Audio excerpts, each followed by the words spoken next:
everyone. Today I'd like to talk to you about Nate the Great and the Mushy Valentine.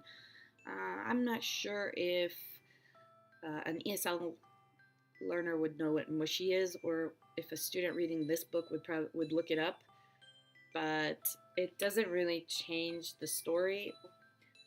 Nate the Great is really good for beginners reading on their own. The sentences are very short. The story is direct. Nate goes here, Nate goes there, Nate finds a clue, Nate solves the case. I would not suggest this book for an adult reader unless you're really struggling and you just want to build up your really minimal ability. Then I say go for it.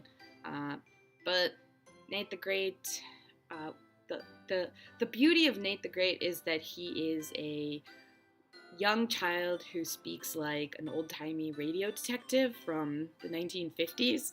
I don't know that translates to today's society, but even if you don't get that that's what's happening, it doesn't change your understanding of the story. Let me give you an example of the writing. My name is Nate the Great. I'm a detective. I have a dog, Sludge. He's a detective too. He helps me with my cases, but one day I had to help Sludge with his case. It was Valentine's Day. Sludge was napping in his doghouse. I tiptoed up to it. I saw a big red paper heart taped to the outside of the doghouse. Something was printed on the heart. I love you, Sludge, more than fudge. Someone had given Sludge a Valentine.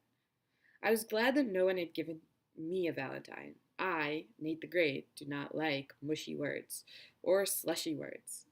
I, Nate the Great, do not want to be anyone's Valentine. Sludge came out of his doghouse. I showed him his Valentine. It was signed with initials, A-B-H. Who is A-B-H? I asked Sludge. Sludge sniffed the Valentine and sniffed it.